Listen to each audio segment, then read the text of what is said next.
Debe ser los gorilas, debe ser. Que andarán por allí. Debe ser los gorilas, debe ser. Que andarán por aquí. Bueno, volvimos a De Esto No Se Habla en la 88.7 en Radio de la Azotea para escuchar a nuestro compañero y amigo Franco Manes en la historia de la Argentina. ¿Cómo va, Franco? Muy bien, Rubén. Muy bien. Acá estamos expectantes por una nueva jornada como para poder aprender algo entre todos. Dale, a ver, ¿qué nos trajiste hoy de bueno? Pues hoy queríamos complementar una visión que habíamos tenido la semana anterior y en otros programas, que habíamos definido el tema de la importancia de la revolución agrícola que produjo prácticamente la soja.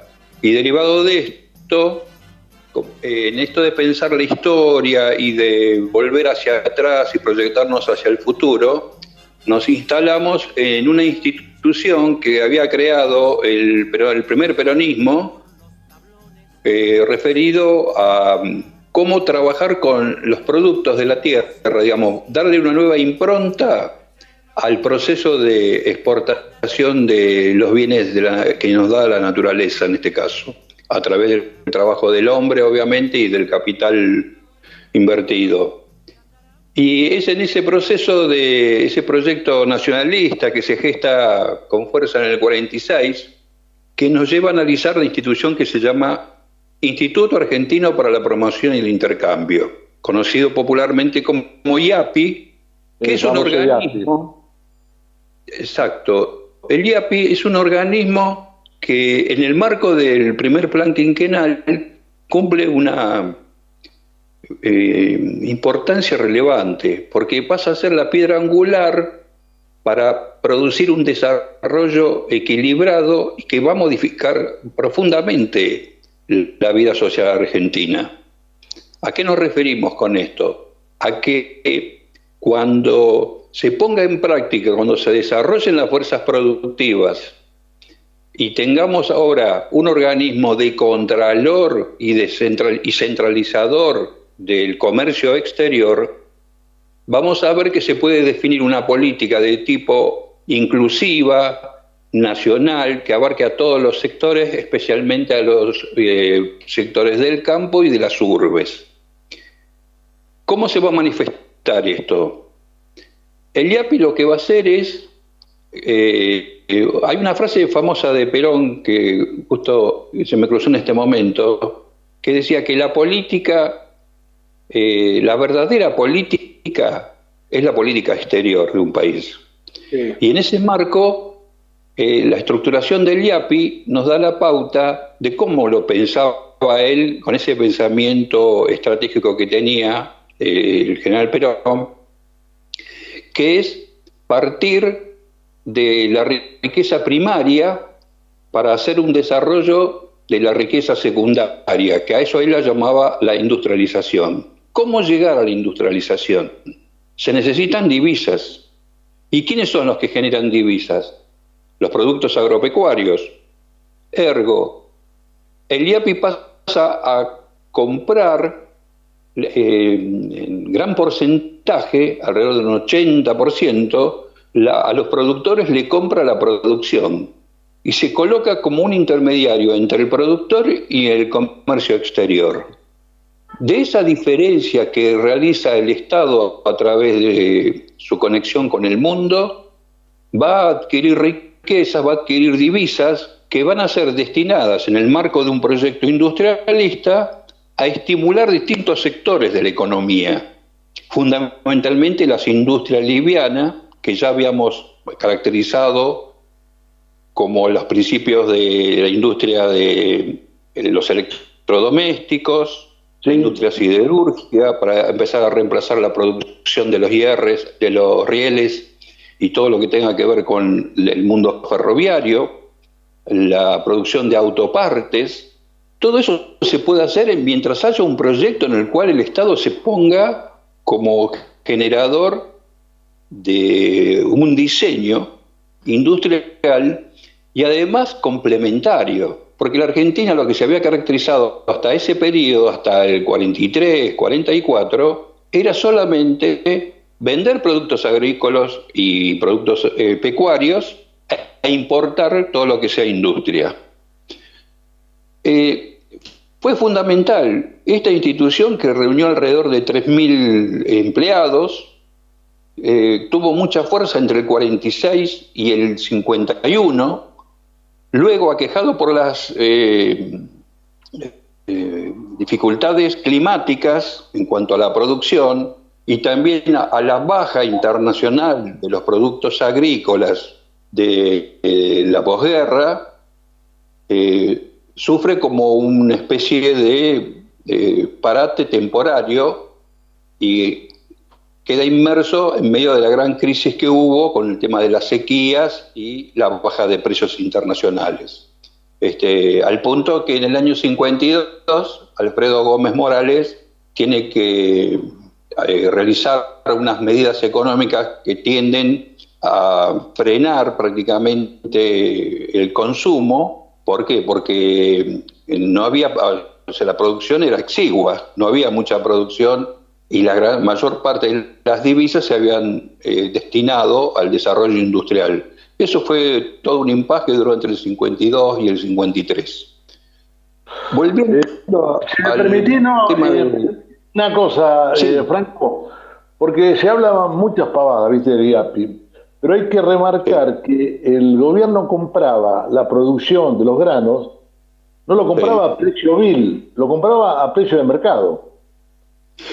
Es más, no solamente a precio de mercado, si el mercado se había deprimido, como pasó en el 50, 51, el Estado establecía un precio sostén. Siempre el productor cobró más de lo que le salían los costos. O sea, nunca perdió plata.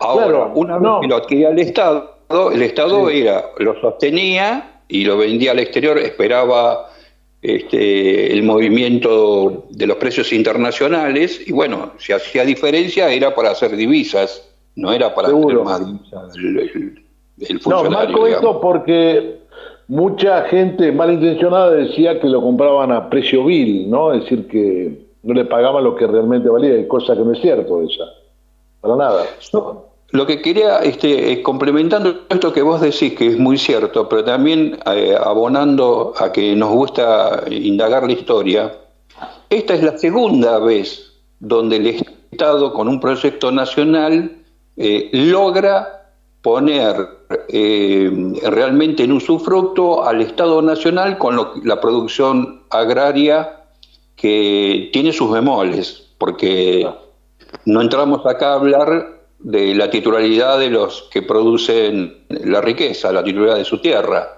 Pero recordemos que en el año 21, ¿no?, cuando el gobierno de Irigoyen, la oligarquía azucarera, desabastece el mercado interno en la Argentina, el gobierno de Irigoyen tuvo que redactar la primera ley de cupo de azúcar, que fueron 20.000 toneladas.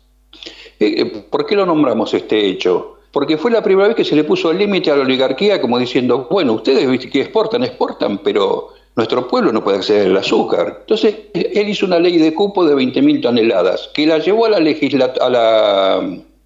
la Cámara de Diputados y fue aprobada, que costó muchísimo que lo aprobaran en senadores.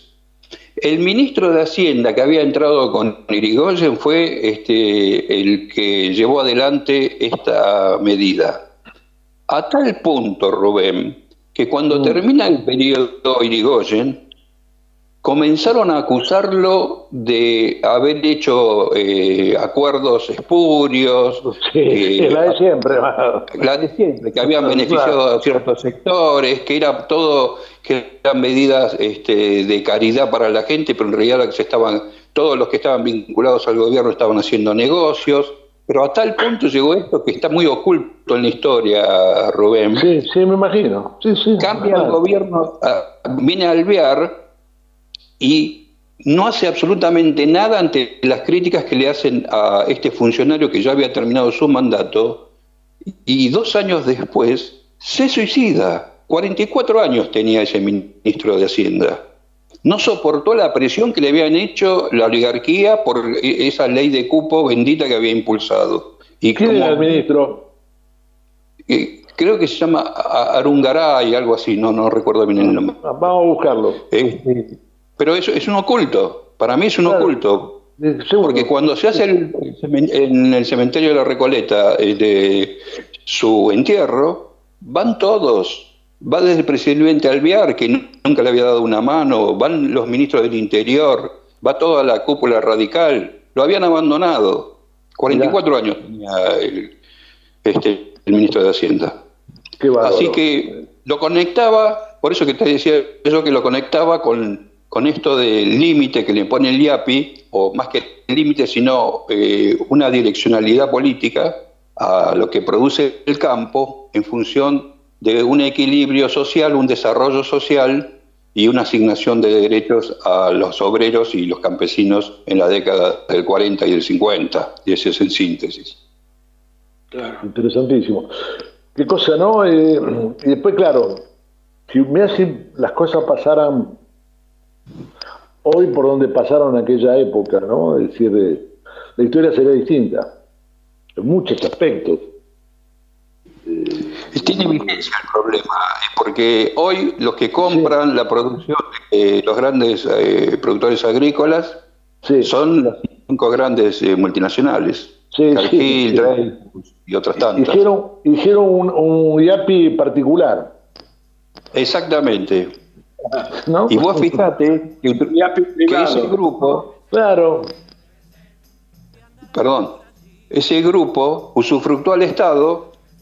En los últimos años, no sé si lo recuerdan ustedes, Argentina exportaba biodiesel. Biodiesel lo fabricaban los grandes grupos económicos. Sí. Como estaban subsidiados por el Estado Nacional y competían en el mercado externo, Argentina dejó de venderle a Francia y a España el biodiesel, que ingresaban $1.000 millones por año por eso. ¿Por qué Estados Unidos, Inglaterra y todos no permitieron que Argentina lo siguiera vendiendo? Porque ejercía precio de dumping, le dicen, o sea, en los componentes de los costos ellos no ponían la parte del Estado. Entonces dijeron, no, ustedes no participan. Y así fue. Y esto va directamente a Vicentín, ¿no? Sí, directamente.